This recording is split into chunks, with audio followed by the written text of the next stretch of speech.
Bonjour à tous et bienvenue dans cette nouvelle vidéo d'analyse de valeur avec une valeur qui m'avait été demandée par MC, donc la valeur Orpea. Je tenais déjà à dire aussi que toutes les sources utilisées dans cette vidéo sont disponibles dans la description.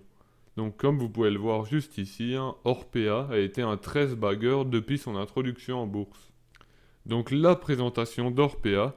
Orpea est le leader européen de la prise en charge globale de la dépendance. Le groupe assure l'exploitation de maisons de retraite, de cliniques de soins, de suites et de cliniques psychiatriques. Donc pour moi, ce qui est le plus important, c'est le groupe assure l'exploitation de maisons de retraite. Car comme vous avez pu voir dans le titre, j'ai tout simplement nommé cette vidéo Investir dans les maisons de retraite via la bourse. Tout simplement car Orpea est le leader européen des maisons de retraite, enfin du moins de la prise en charge globale de la dépendance. La répartition géographique du chiffre d'affaires est la suivante. 60% du chiffre d'affaires est réalisé sur la partie France-Benelux, donc le Benelux c'est la Belgique et le Luxembourg. 26% du chiffre d'affaires est réalisé en Europe centrale. 9% en Europe de l'Est. Et enfin 5% en péninsule ibérique et en Latam. La répartition géographique des lits qui est aussi intéressante. Donc sur la partie France-Benelux, juste ici, on a 7906 lits en 2020. Sur la partie Europe centrale, qui est la partie principale, on a 27 976 lits en 2020. Sur la partie Europe de l'Est, qui est juste ici en orange, on a 15 255 lits. Et enfin, sur cette partie péninsule ibérique plus Latam, on a 20 139 lits. Le Latam qui est juste ici, c'est tout simplement représenté par cette partie en Amérique du Sud qui représente 4 744 lits, donc c'est plutôt peu par rapport au nombre total de lits d'Orpea. Et enfin, on a encore 525 lits en Chine. La répartition des lits par opérateur et par pays. Donc il faut savoir qu'une maison de retraite, c'est pas forcément privé, ça peut aussi être public ou associatif. Donc vous avez ici les maisons de retraite privées commerciales qui sont exploitées par des acteurs justement tels que Orpea. Mais aujourd'hui, en 2020, on peut encore voir que les parts des acteurs commerciaux dans les pays situés à l'écran sont encore vraiment assez faibles, sauf pour l'Irlande. Et on va voir juste après que justement Orpea a procédé à une acquisition en Irlande. Donc un vieillissement de la population, comme pour Novo Nordisk qui avait de très belles prévisions pour le nombre de diabétiques et de personnes atteintes d'obésité dans le monde. On a là de très beaux chiffres pour un groupe comme Orpea sur le vieillissement de la population mondiale. Donc on peut voir sur ce tableau que j'ai trouvé dans les bilans de Orpea que en 2017 et 2050, sur les pays affichés à l'écran, il devrait y avoir une augmentation de 157% du nombre de personnes ayant plus de 80 ans. Donc c'est juste énorme, 157%, c'est plus que doublé. Le nombre de personnes ayant plus de 80 ans. Donc tout autant de personnes qui vont potentiellement aller en maison de retraite, même si on sait que 100% des personnes ayant plus de 80 ans ne vont pas forcément en maison de retraite, mais ça ferait quand même des clients potentiels supplémentaires pour un groupe comme Orpea. Et je vous ai aussi mis à droite ici le nombre de lits en 2020 par pays si jamais vous voulez jeter un coup d'œil. Enfin, une croissance à l'international. Donc le chiffre d'affaires d'Orpea a évolué en 3 phases. La première phase de construction avec la création d'Orpea en 1989, une introduction en bourse en 2000, ensuite le commencement de la stratégie d'expansion en Europe avec une acquisition en Italie. Et on peut voir ici en bleu foncé le chiffre d'affaires français et en bleu clair ici le chiffre d'affaires à l'international. Donc à partir de cette première acquisition en Italie, on a retrouvé une acquisition en Belgique, en Espagne et en Suisse. Et là on peut voir à partir de toutes ces acquisitions que le chiffre d'affaires à l'international a commencé à prendre une assez grosse part. Et ensuite, à partir de 2013, fin 2013, début 2014, Orpea a commencé à devenir un groupe international en faisant des acquisitions dans les pays juste ici. Et on peut voir que maintenant, le chiffre d'affaires international du groupe Orpea est devenu majoritaire par rapport au chiffre d'affaires français.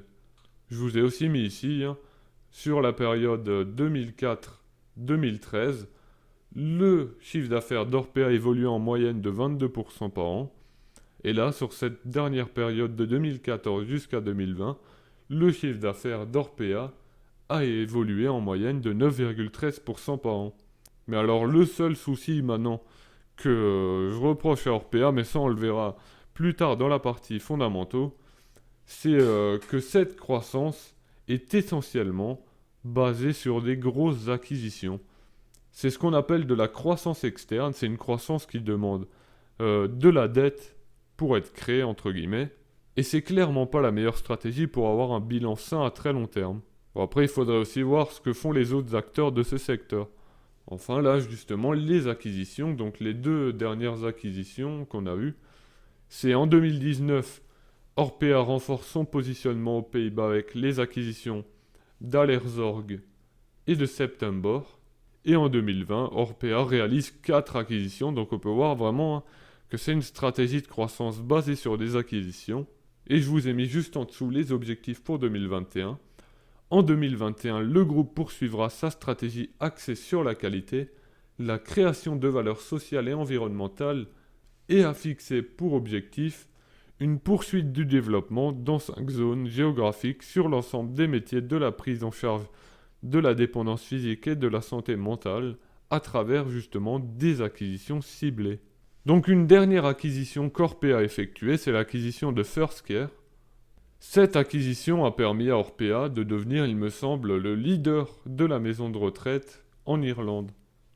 On va maintenant passer à la partie fondamentaux, donc on va commencer avec le chiffre d'affaires. Donc le chiffre d'affaires d'Orpea depuis l'IPO en 2002 est en moyenne en croissance de 19,6% par an. Pour le résultat net, on a une croissance moyenne de celui-ci de 11,47% par an depuis 2006. Enfin, une partie qui assemble toutes ces données, la partie chiffre d'affaires plus résultat net plus marge nette. Donc on peut voir que la marge nette moyenne du groupe Orpea est de 6,75% depuis 2006. Cette marge nette a tendance à très légèrement baisser au fil des années, et celle-ci a aussi baissé plus fortement sur l'année 2020, notamment liée, je pense, à la crise de la Covid-19. Pour le dividende, Orpea a commencé à verser un dividende à partir de 2008, avec un payout ratio en 2020 de 36%, ce qui est vraiment très correct, et un taux de croissance moyen du dividende depuis 2008 de 27,65% par an. On peut voir que l'évolution de ce dividende est assez linéaire au fil du temps, même si celui-ci a été coupé lors de l'année 2019. Et enfin, je vous parlais juste avant de la dette d'Orpea qui, selon moi, est un gros souci. Cette dette qui est notamment liée aux opérations de croissance externe et notamment d'acquisition. La dette nette totale du groupe est de 6,653 millions d'euros, donc 6 milliards d'euros. Et les capitaux propres du groupe sont de 3,495 milliards d'euros, ce qui nous donne un taux d'endettement net de 190%. Pour moi, la limite du taux d'endettement net, c'est 80-90% au grand maximum, même si selon moi, ça me semble déjà élevé. Donc, Orpea ne serait pas, à titre personnel, une entreprise que je rentrerai en portefeuille pour sa dette, même si, comme dit, il faudrait aussi analyser ses concurrents, voir s'ils font la même chose qu'eux. On se retrouve maintenant dans la dernière partie d'analyse technique, donc on peut voir qu'Orpea évolue dans un range entre 119 euros et 92 euros environ. La dernière fois qu'un niveau de support ou de résistance de ce range a été touché, c'est en janvier 2021. On est allé essayer de casser la résistance. Ça n'est malheureusement pas passé. On peut aussi voir ici qu'on pourrait potentiellement tracer un oblique de support haussier qui se situerait aujourd'hui environ vers les 92 euros à nouveau sur le niveau de support.